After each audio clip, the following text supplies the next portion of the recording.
Okay, good afternoon, everybody. Today we have Chris McLeod, and he submitted a bio to me and then said, don't read it. So I'm just going to say we have Chris McLeod, who needs no introduction. Welcome, Chris.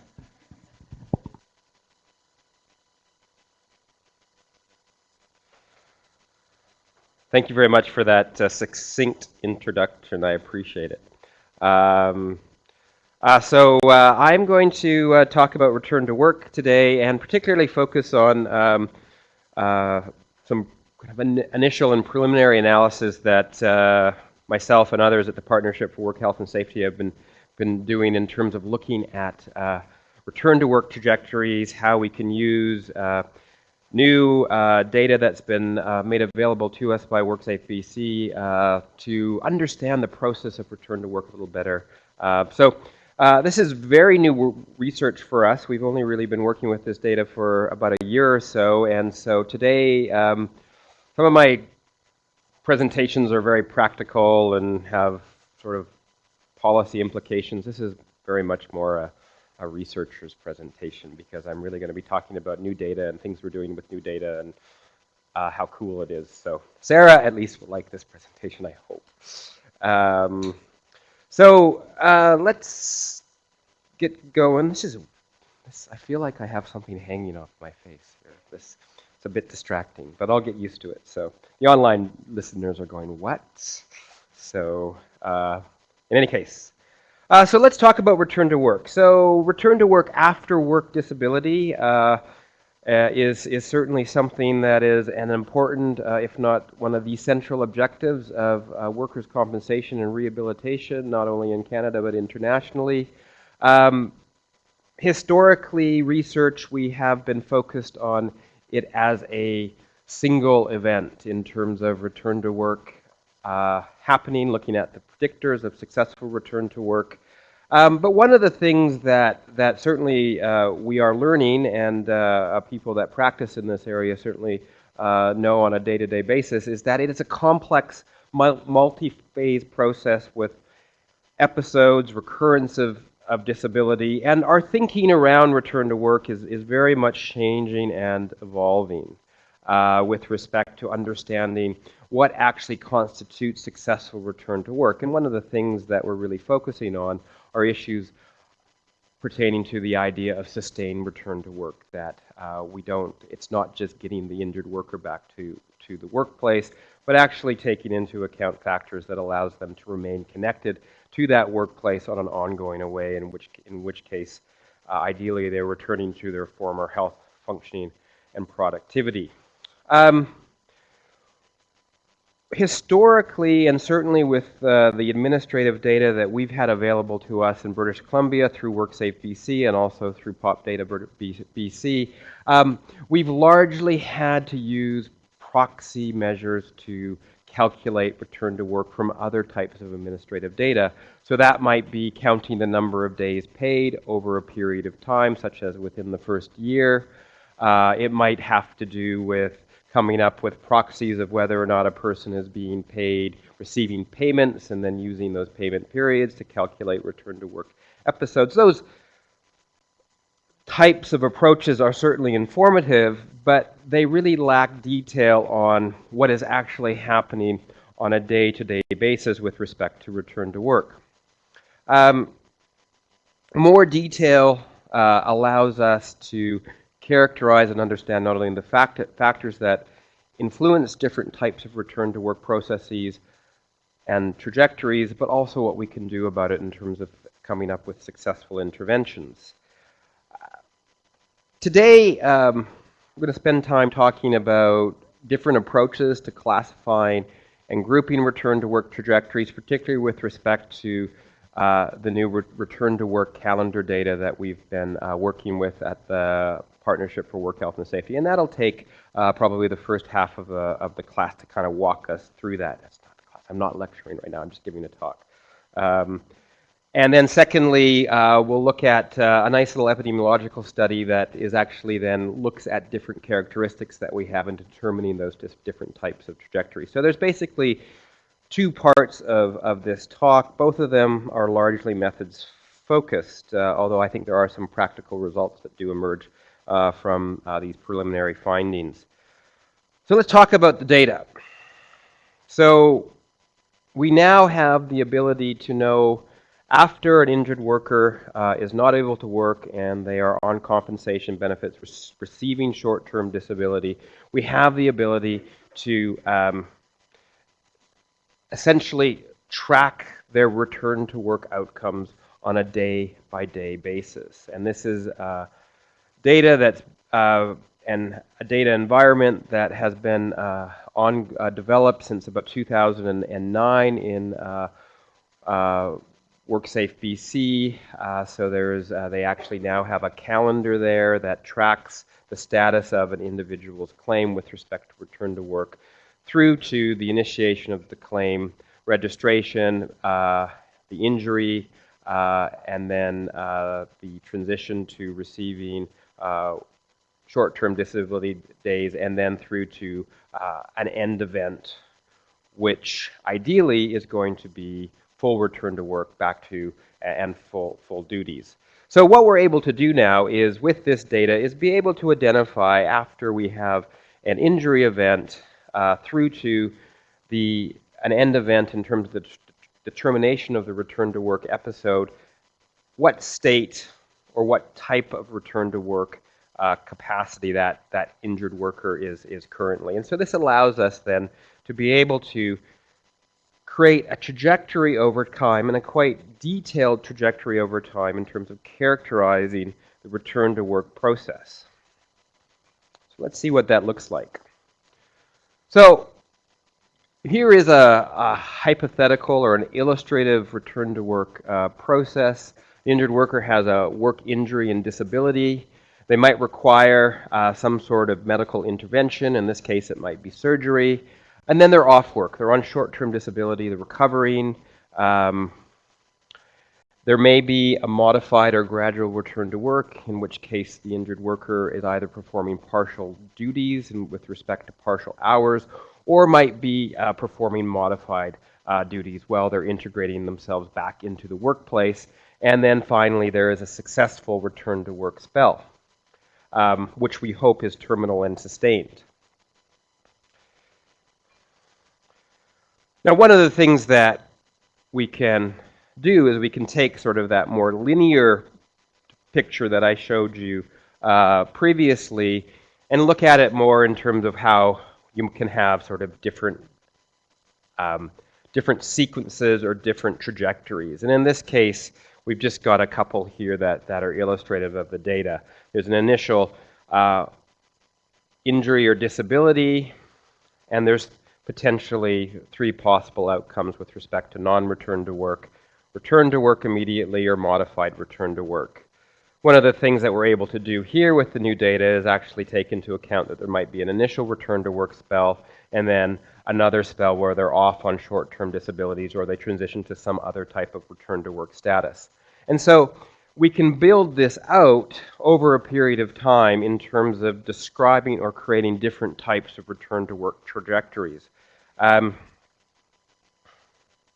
So a couple of key terms here. We talk about trajectories. Trajectories basically are the sum total of the events that describe that particular history. Transitions are the changes between states or events within that history, and how we analyze these. If we're interested in describing trajectories or if we're interested in describing transitions, we actually have to think about the data and we have to think about the research questions differently. Spells and events, of course, basically describe the state that an individual is in at a given point in time. So they basically are what takes place between transitions. And you can see how spells and transitions summed together are what actually help describe the trajectories.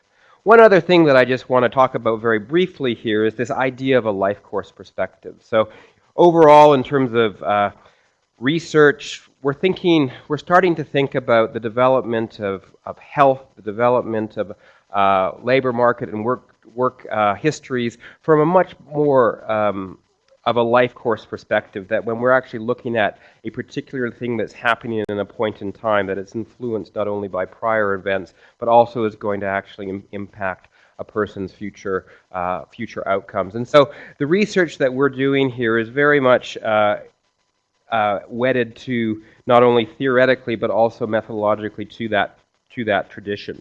Key thing here is to think about, in terms of this presentation today, the idea of trajectories, transitions, spells, or events, and you'll see me use this terminology a lot throughout the rest of the presentation.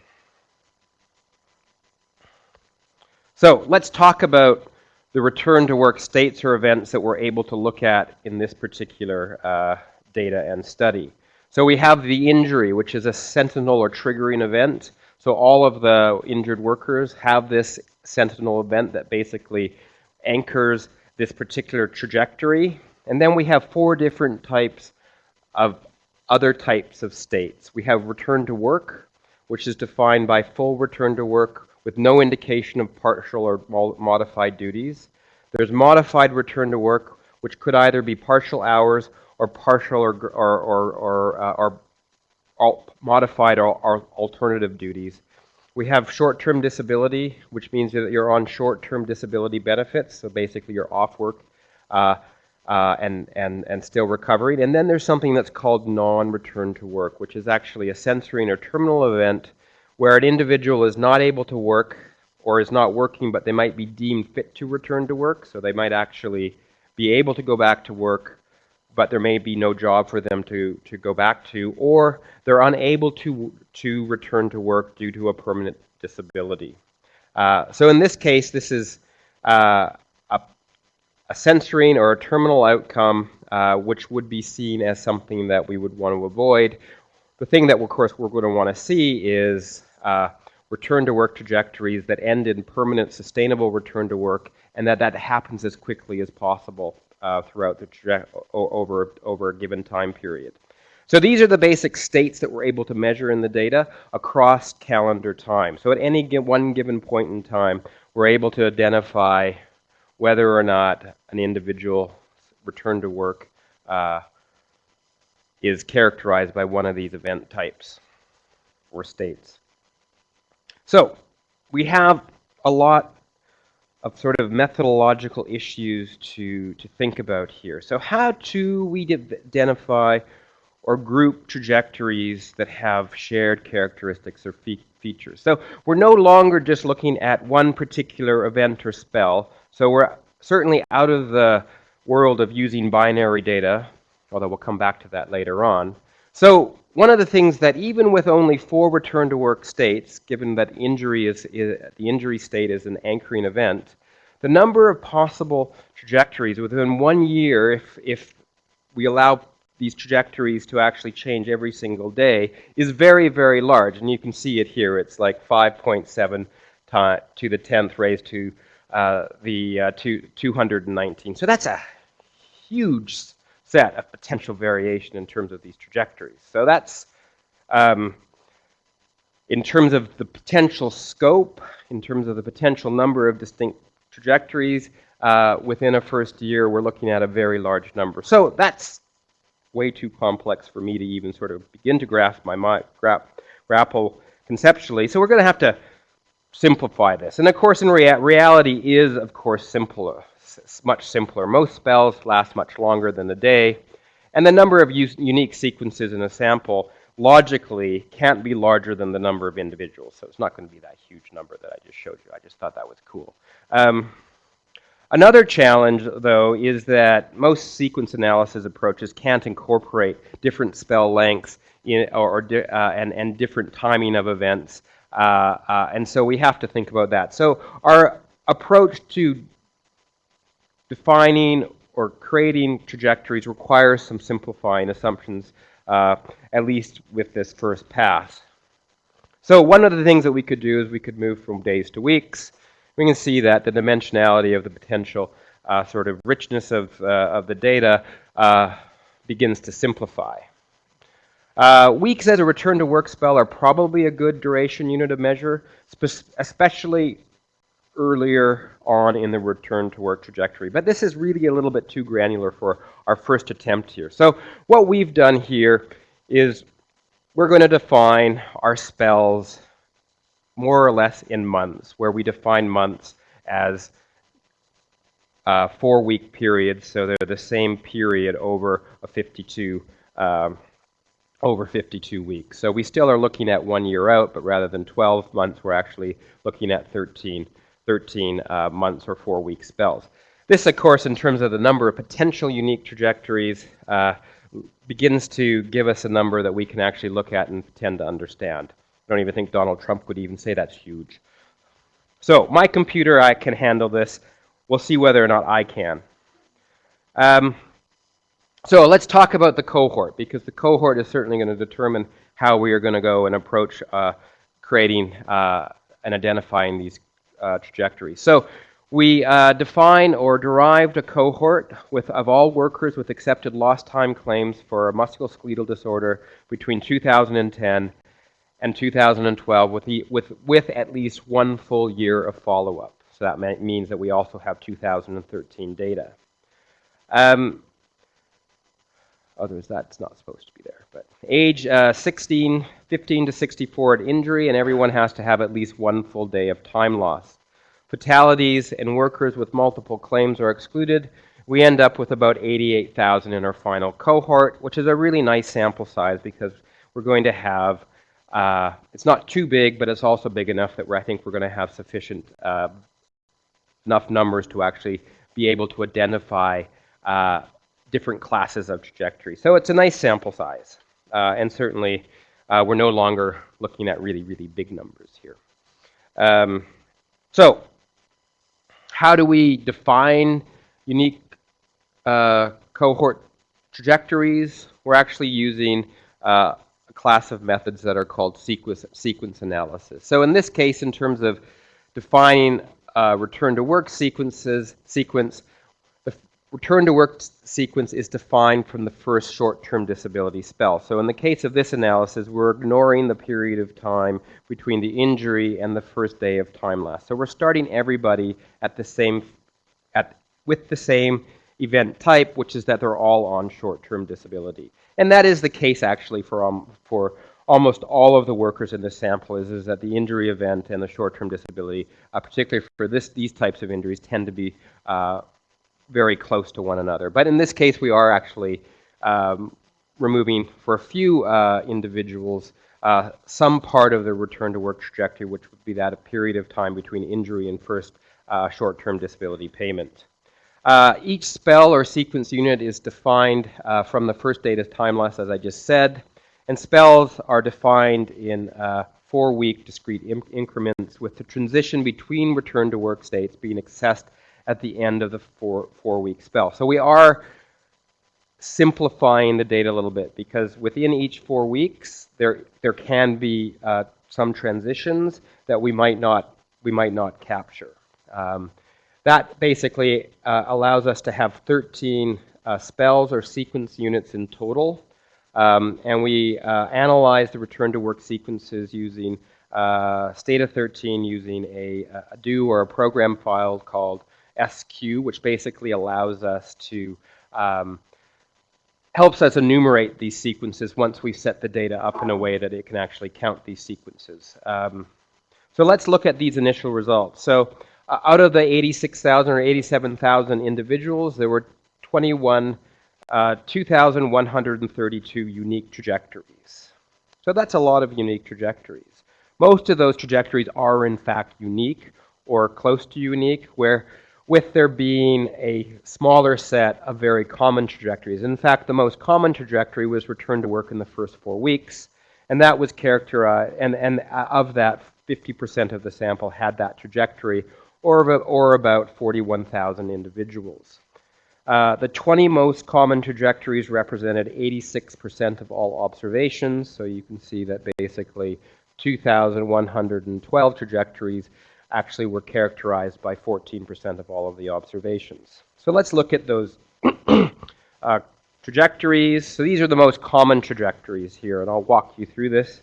Let's see, do we have, no, what happened?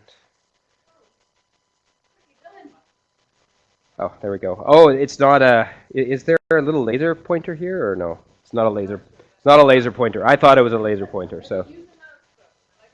Oh, but then I can't wander around, so I'm stuck here. I don't like that. Okay, so I'll just talk quietly here now. I can't do that. Okay, so what about this? Okay, so I'm now pointing to my screen, gesticulating wildly here. Okay, so if we look at the first trajectory, which we already talked about, we can see that that is the most common trajectory, and it is denoted by return to work in the first month, and then there is sustained return to work throughout the entire year. So these people go back to work within the first 4 weeks, and they're basically our best case scenario. Certainly we are ignoring some important variation that's happening in the first month, but for the purposes of this initial analysis, I think this is a pretty good start. Then you can see some of the other trajectories here. The second most common trajectory, we're looking at row number 2 here, which is about 6,000 observations. There's 1 month of short-term disability, and then there's a transition to sustained return to work after that. The third most common trajectory is modified return to work in the first month, and then sustained return to work. I'm not going to go through every single one of these, but I will summarize the fourth one. Then we have 2 months of short-term disability with modified return to work.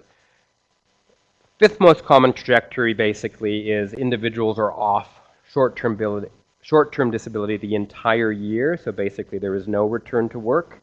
Now, if we go down to the bottom here, looking at row number, let's look at, say, row number 17, we can see that we get some more complex trajectories here where you have short-term disability for a period of time. In this case, that's 3 months, 1 month of modified work or modified return to work, and then successful return to work. I will note that the non-work, so row number 8 as well as row number 12, you have that would be non-return to work. That is a censored state, so at that point, people are no longer observable in the data.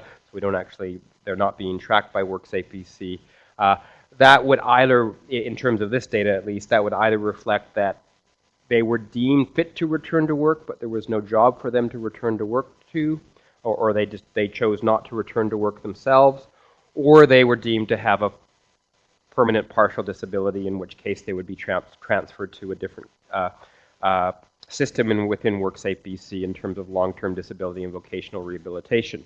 So you can see that there is these are fairly not perhaps the 20 most common ones don't look all that complicated. When we look at some of the ones that are a little less common in the data, we do actually have much more common trajectories where you might actually have a sequence where you would have short-term disability, modified return to work, and then another short-term disability spell. But those types of trajectories are not all that common in and of themselves.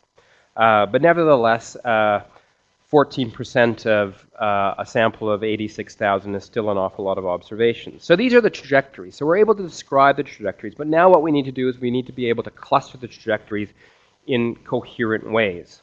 So how do we do that?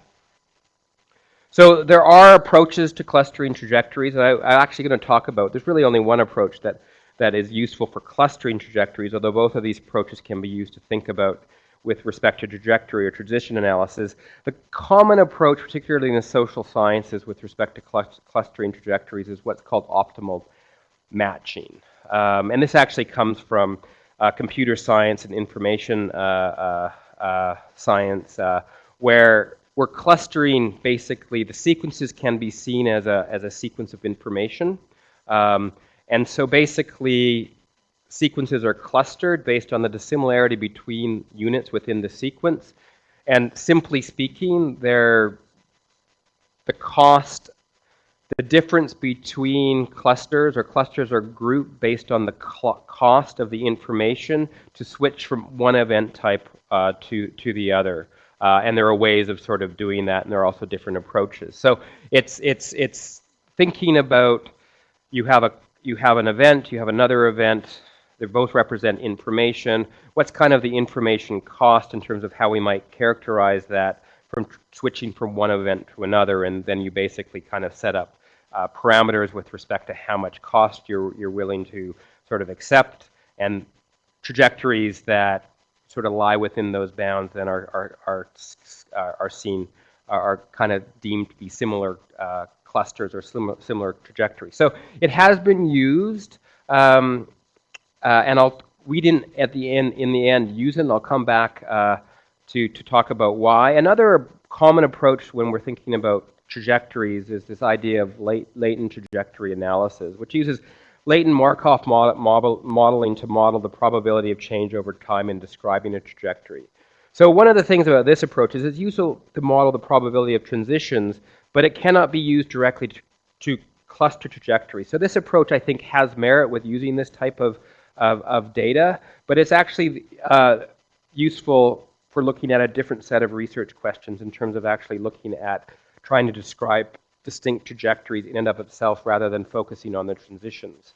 And so we haven't explored the value of this too much in the data, though I do think there are some really interesting research questions that can be explored using trajectory or transition LTA analysis rather than optimal matching or clustering approaches. So what did we do? In the initial phase, using optimal matching approaches were not successful, as we could not program or come up with a way of programming the algorithm that gave precedence to the end event.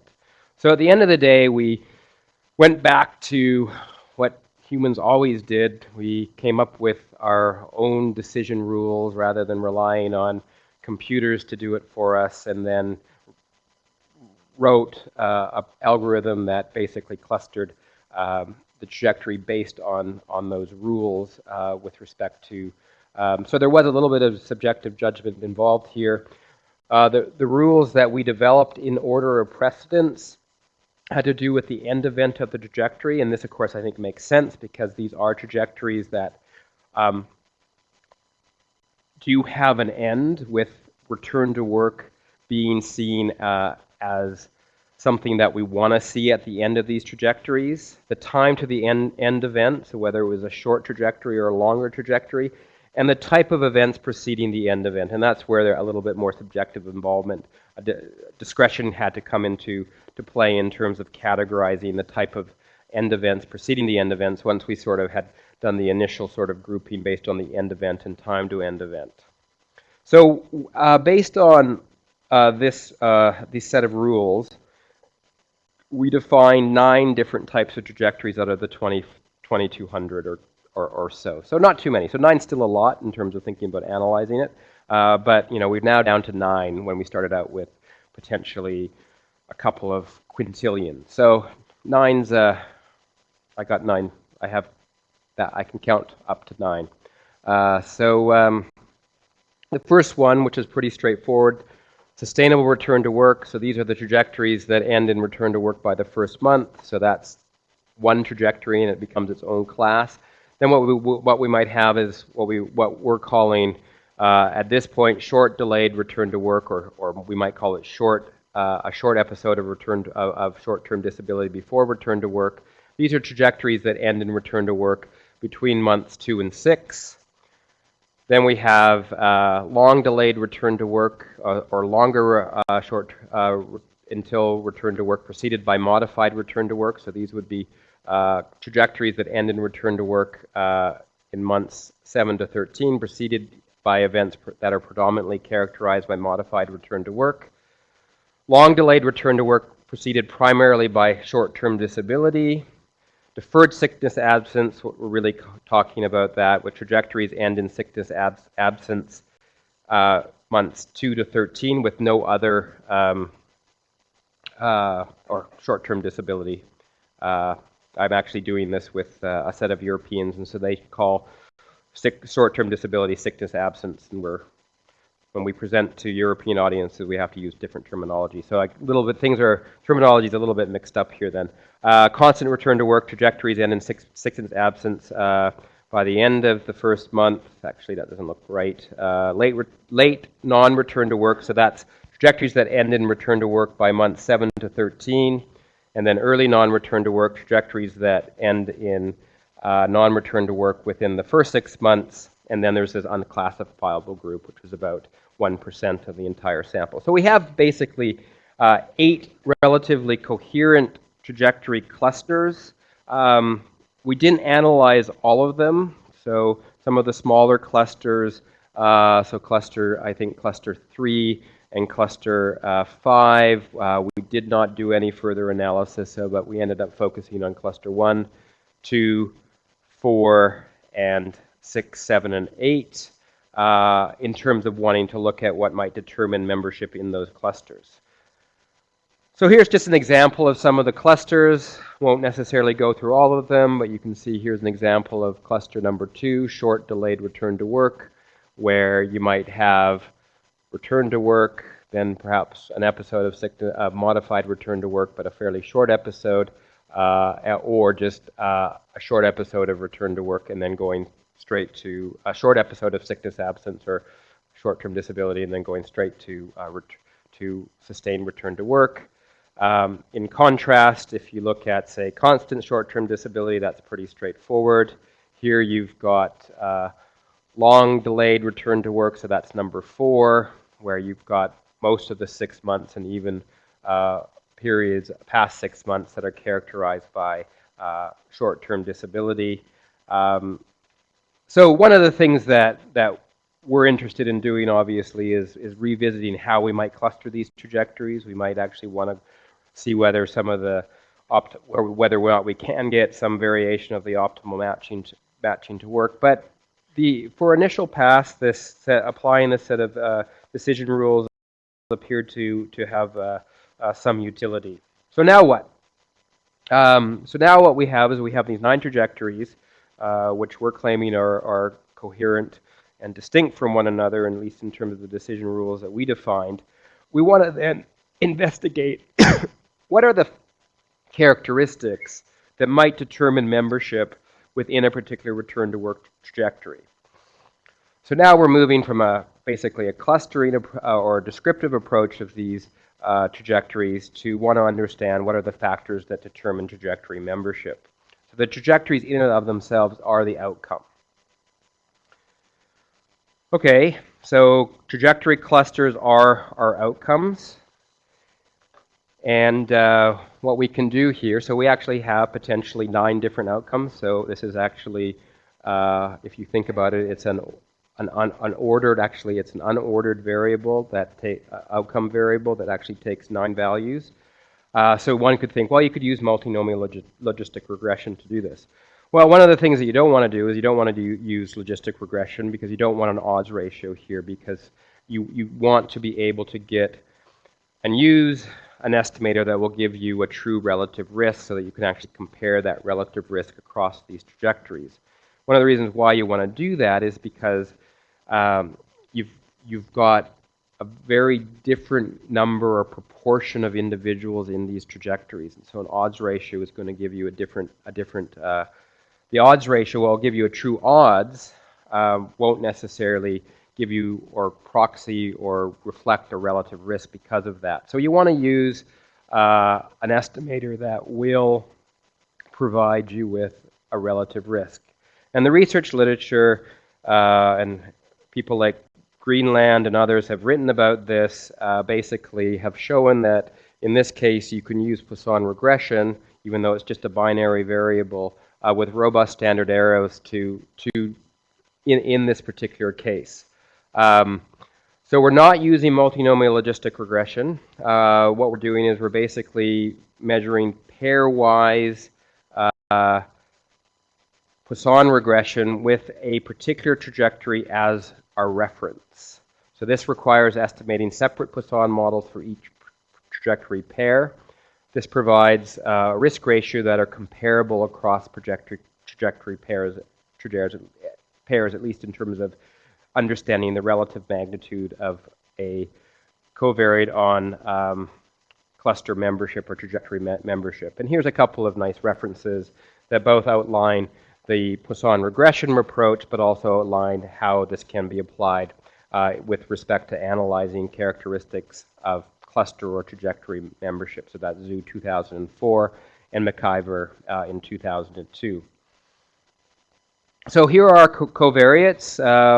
We broke all of the MSD injuries down by these 9 injury types. So back strains and sprains, which was our reference category, upper extremity strains and sprains, lower extremity strains and sprains, torso fractures, upper extremity fractures, lower extremity fractures, dislocations, dorsopathies, and rheumatism. We had good sample size across all of these to actually include them in our model. Other covariates would be previous claim, age and 10-year grouping, gender, pre-injury wage, occupation classified in 10 groups based on National Occupational Classification, industry classified at the 1-digit classification unit, which is WorkSafe BC's classification unit, and then employer size classified at less than 20 FTEs, going up to greater than 1,000 FTEs. So let's look at the models. So I'm just showing you adjusted results. And there's a lot of odds ratios here, as well as confidence intervals, and so I will walk you through this. So this is just looking at injury types. So this is just one portion of the model. Each one of these is a distinct regression model with the trajectory of short or sustained early return to work, so that's return to work in the first 4 weeks, as the reference category. So I'll walk you through this so you can understand how we interpret these models. So the first model here we're comparing, in terms of our outcome variable, short delayed return to work, so that's the return to work within the first 6 months compared to returning to work within the first month. And then we have back as our reference category, so back strains and sprains, and then each one of the various other injury types are essentially the categorical or indicator variables with respect to back strain. So what's this? And here I'm looking at upper extremities with respect to short delayed return to work. The 1.1 relative risk here means that there's a 10% increase of individuals with an upper extremity sprain and sprain being in the short delayed return to work compared to people with back strains. So that's not a very big odds ratio, but it helps sort of illustrate it because it's conveniently located in the table. But what we can see here is there's a couple of patterns that emerge, is that back strains overall, even though they're the most common and perhaps also the most studied, tend to be associated most with early return to work, so return to work in the first month. Other types of strains and sprains, though, are associated with particular other types of trajectories. In particular, fracture MSK, so torso fractures, upper extremity fractures, and lower extremity fractures, are associated with trajectories that we might consider worse. So either constant short-term disability, late or early non-return to work, which all of those 3 trajectory types would be seen as basically negative or an unsuccessful outcome, with short delayed return to work and long delayed return to work ultimately having a positive outcome, but still representing cost not only to the compensation system, but also to employers and the injured worker compared to early return to work. So let's look at some other covariates, previous claim, age, and gender here. See that having a previous claim, there's a slight modest increased risk with respect to being in all of the other trajectories compared to early return to work compared to not having a previous claim. With age, we see a fairly, for the most part, we see the expected gradient such that earlier ages are associated with better return to or earlier return to work outcomes or better return to work trajectories, with one notable exception, and that's at the far end or on the right of the table here, comparing late non-return to work and early non-return to work. Older ages are associated with a higher likelihood of being in a late non-return to work trajectory, whereas it's a little bit protective here with respect to an early non-return to work trajectory. So one of the things that we think that's capturing or picking up here is late non-return to work is probably more a single signal of an attempt for recovery and then a transition into permanent disability, whereas early non-return to work for the most part could characterize individuals that are deemed fit to return to work but either don't want to return to work or don't have a job to return to work to. Another note on this particular slide, you can see that women have, for the most part, slightly increased likelihoods of being in trajectories that would be considered worse or more complex trajectories. Won't show you all the results because it's a long model. I'm just going to highlight a couple more tables here. Here we're looking at the results by industry. What we see here is that construction industry and the primary resource industry is where you see larger relative risks for the most part for either being in the constant short-term disability trajectory or the non-return to work trajectories, and other with respect to the public sector. Not too much of a big difference with respect to the service sector, but again, almost all of the other sectors, whether it's primary resources, manufacturing, construction, or the like, there does appear to be slight relative risk, increase in the relative risk with respect to the public sector regarding being in more complex or worse return to work trajectories. Let's look at firm size. Firm size is really interesting here because we actually see something that's fairly consistent. And that is, first of all, this is what we would expect from the research literature, is that return to work outcomes would be better in larger firms. But one of the things that we see here that I think is really interesting, because it doesn't tend to get looked at in this research literature, is this issue of non-return to work. So that's either not being able to return to work because there's no job or permanent partial disability. And you can see that firm size is very protective there, that there's a much lower likelihood of being in those trajectories in larger firms. And so that probably is an indicator or a signal of the capacity of larger firms being able to accommodate workers.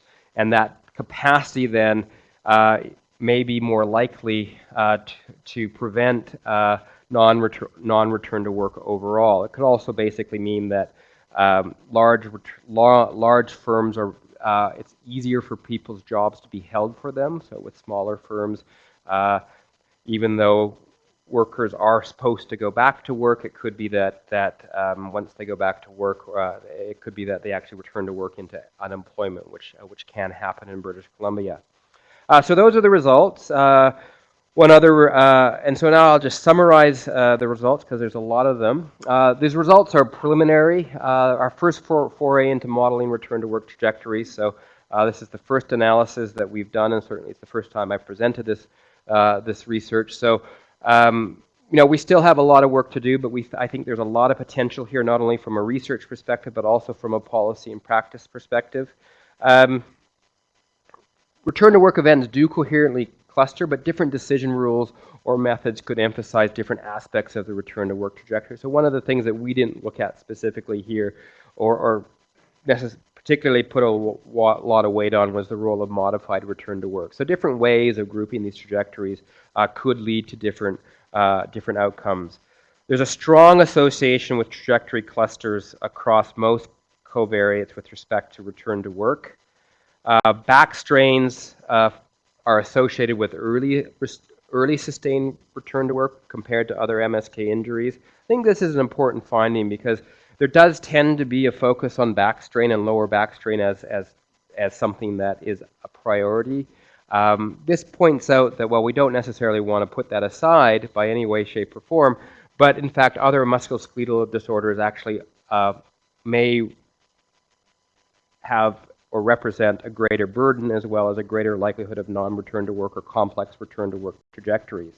Fractures in particular have the worst return to work trajectories. There's expected age gradient except for early non-return to work. Females overall are slightly more likely to have worse return to work trajectories. I didn't show you this, but higher wages are less likely to be associated with non-return to work, and that actually is consistent with the economic literature because there's a greater incentive for people with higher wages to return to work. Construction primary resources are associated with the worse return to work trajectories, and large firms are associated with better return to work trajectories. So there's a lot of findings here, even from this preliminary descriptive piece of research that I think are of interest. So what's next? So future research. I think there's a lot of interesting questions that can be answered with this, this data. We're very excited about it. We'll be doing a number of research projects over the next couple of years with this data. In particular, we want to take the data, the return to work calendar and trajectory data, and begin to use it in a lot of the projects where we've been using other measures of return to work. So it's going to be much more widely used. I think this will have policy and practice relevance with respect to help understanding not only the factors that you see here, but perhaps particular interventions or policies that might actually influence trajectory membership with the goal of wanting to see more and more injured workers move to that early return to work category. So that's kind of the talk for today, mostly focused on methods and research, and different than the return to work stuff that I've been giving in class. So I think I was good on my promise that I gave on Tuesday, so hopefully that was worthwhile. And with that, I will thank you for your attention, and I'm open for questions.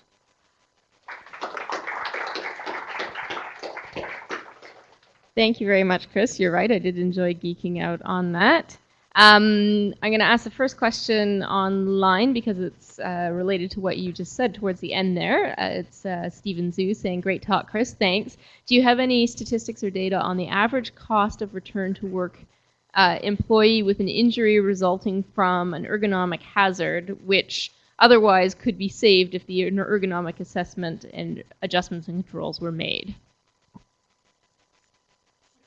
No. I do not have that information So you at the top. We haven't thought about integrating issues related with cost into this, but that's something that I think we will want to do for sure, because I think that's, and that'll be one of the things that we'll want to do over the next couple of years, is sort of begin to, when we're sort of wanting to characterize the effect and potential burden, is also want to bring in cost considerations. But in terms of that particular question, I have no idea.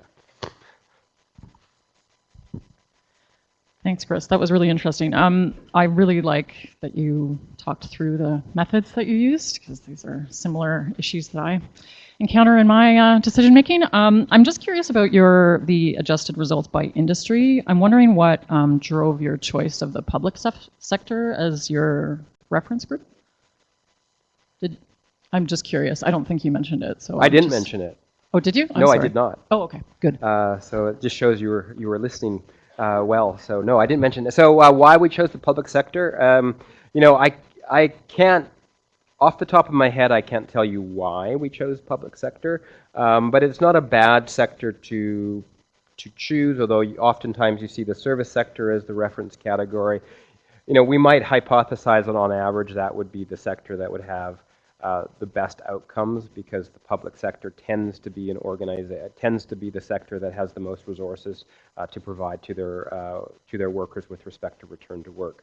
But if we wanted to flip all of these odds ratios, and that's sometimes what we would do, is we might choose construction or primary resources, but more or less that would have been driven by the hypothesis that we may have thought that return to work trajectories would be best in the public sector, except for maybe a few types of public sector employees, like maybe police or firefighting and things like that, but they're still a fairly small portion of the public sector overall. That's what I was thinking, just because police, firefighters, paramedics, they might have a different sort of trajectory, and in this case, you know, this is a fairly high level way of controlling for industry. There's going to be a lot of heterogeneity within those industries. Some of that's picked up by occupation, which I didn't show you here, but certainly future research could unpack that further.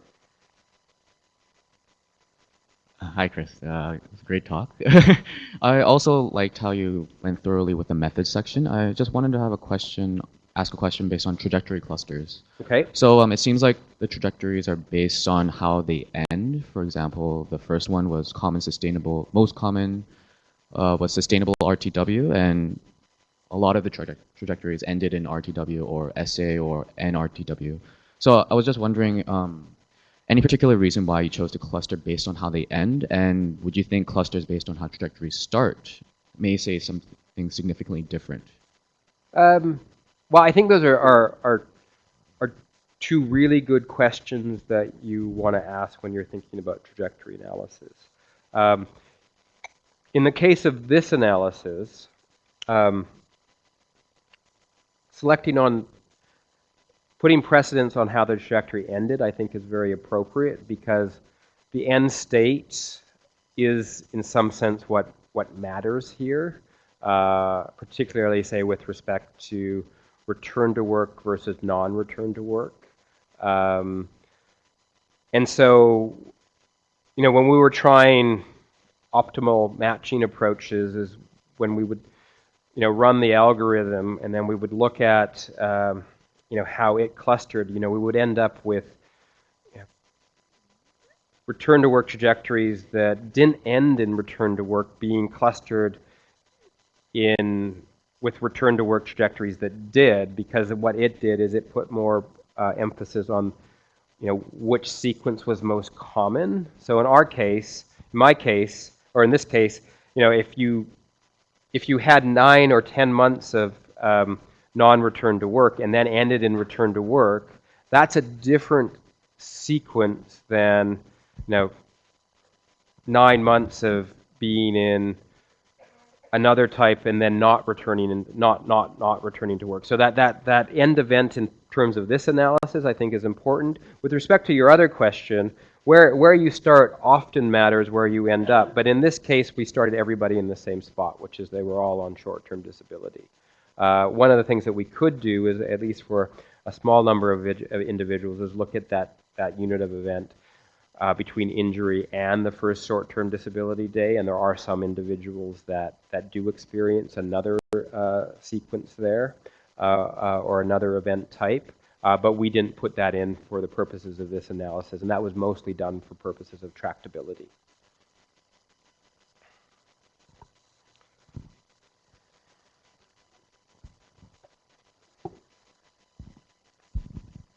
Thanks, Chris. I have a methods question because I've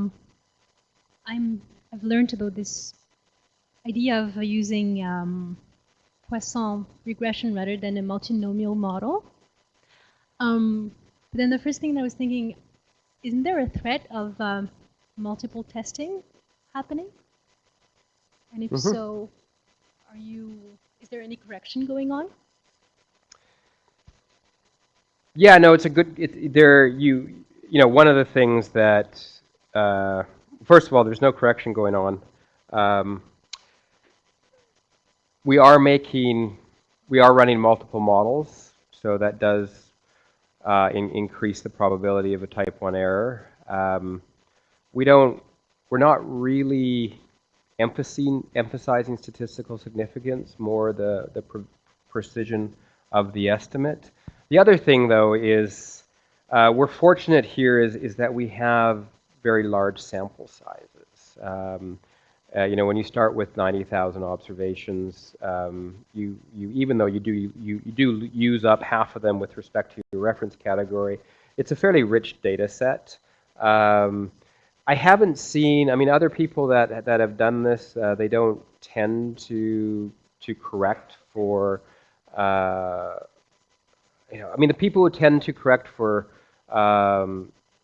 multiple testing are people who are actually doing hypothesis tests and emphasize more p-values and statistical significance, and we've deliberately stayed away from that, emphasizing more the precision of the estimate as well as the effect size. So in my sense, it's not something that I'm too terribly worried about. I mean, obviously you can get a reviewer that's very excited about that, and then you have to do something about it. But in this case, I would say that I don't think it's an issue that I would care too much about, particularly given that we're not hypothesis testing here per se. It's descriptive epidemiology, trying to describe the relationships. If we were perhaps going and testing a specific hypothesis a priori, we might actually want to give that a little bit more thought. But having said that, the fact that you do tend to have big sample sizes, I mean, almost everything is statistically significant, even if you have an odds ratio of 1.1, and that's driven by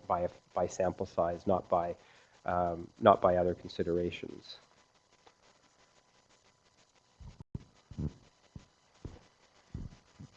Chris, I'm wondering if you can tell whether is the return to work defined as going back to the original workplace, or can you actually test whether they're going to a different workplace? I don't know off the top of my head. If not just with the calendar data per se, but we may be able to look at that if we develop other parts of the data further. But at present, we're not able to do that. And of course, that is, I think, a very important, would be another very important thing to look at. So, but at the way that we've been able to develop the data, because it does take a fair bit of time to actually, extract these constructs from the administrative data, we haven't actually identified a way to do that. But it's not necessarily, doesn't necessarily preclude us from doing that as we sort of develop the administrative data further. Yeah, there's just sort of two scenarios that I think you might or might not be capturing. One is that, so there's this phenomenon, right, that people either get a chronic illness or injured at work and then can't return to that same job. So you actually, you know, it's sort of the healthy worker effect in reverse. But also there may be people returning to work.